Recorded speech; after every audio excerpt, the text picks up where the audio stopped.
আসসালামু আলাইকুম রহমতুল্লাহ।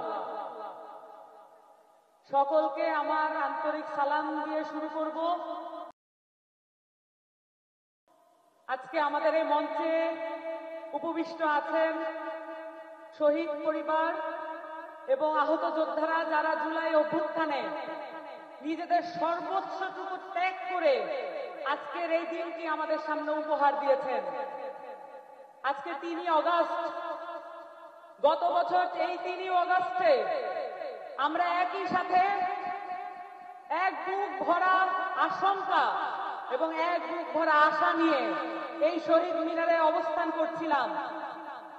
আপনাদের সামনে বলতে চাই, এই মঞ্চে এবং এই চত্বরে যারা উপস্থিত আছেন, তাদের সাথে গত 1 বছরে প্রাণের সম্পর্ক গড়ে উঠেছে।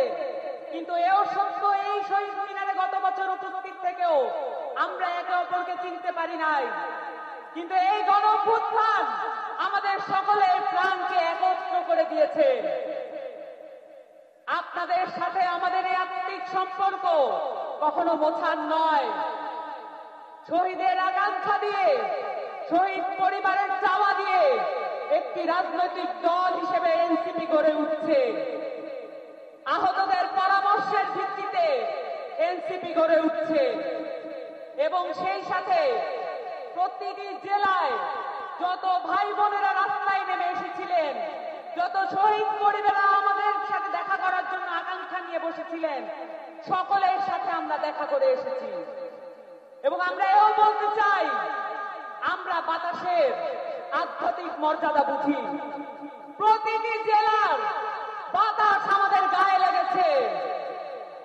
প্রতিটি জেলার অভ্যুত্থানের বাতাস গায়ে নিয়ে আজকে আমাদের সামনে আমরা উপস্থিত হয়েছি এবং প্রতিটি জেলার আকাঙ্ক্ষা নিয়ে আপনাদের সামনে আমরা উপস্থিত হয়েছি। এই আকাঙ্ক্ষার ভিত্তিতে এনসিপি গড়ে উঠছে এবং এই আকাঙ্ক্ষার ভিত্তিতে আমাদের ইশতেহার আপনাদের সামনে আজকে প্রেজেন্ট করা হবে। আপনাদেরকে আজকে আমি 2টো বিষয় নিয়ে কথা বলতে চাই। আপনারা জানেন, এই গণঅভ্যুত্থান তৈরি হয়েছিল বাংলাদেশের শিক্ষা ব্যবস্থা এবং সেখান থেকে তৈরি হওয়া ধ্বংসপ্রাপ্ত একটা চাকরি ব্যবস্থান কেন্দ্র করে। বাংলাদেশের যতগুলো লড়াই সংগ্রাম আছে সবকিছু কর্মসংস্থানের ভিত্তিতে হয়েছে এবং শিক্ষা স্বাস্থ্য নিয়ে হয়েছে। এই জায়গাগুলোতে যদি আমরা মনোযোগ দিতে না পারি, তাহলে আবার বাংলাদেশে একটি গণঅভ্যুত্থান এবং বিপ্লব সংগঠিত হবে। আপনাদের সামনে আজকে একটি যুদ্ধের প্রস্তুতির ডাক নিয়ে আমরা এসেছি।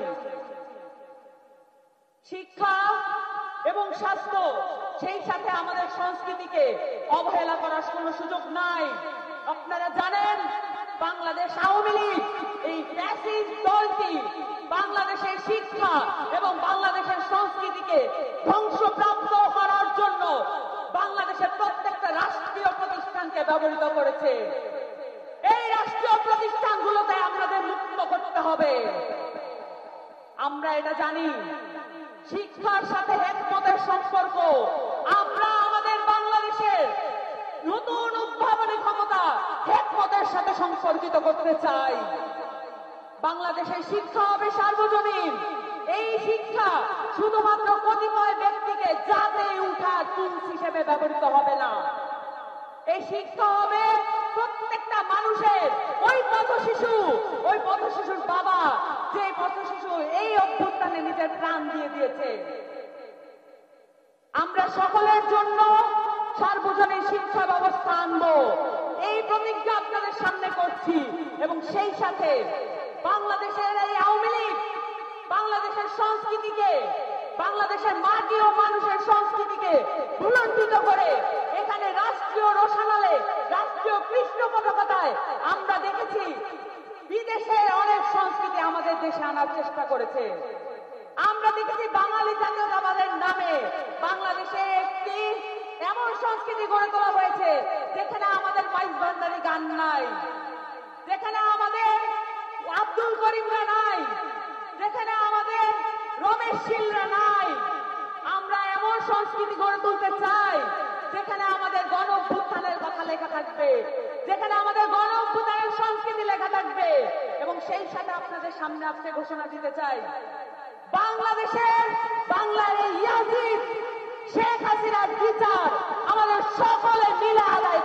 করতে হবে। এই ইয়াদি শেখ হাসিনা বাংলাদেশের মাটিতে বিচারের আওতায় আসবে। আমরা এই যুদ্ধের আহ্বান নিয়ে আপনাদের কাছে এসেছি, কারণ আমরা মাঠ ছেড়ে যাই নাই, রাজপথ ছেড়ে যাই নাই এবং রাজপথ ছেড়ে যাব না ইনশাআল্লাহ।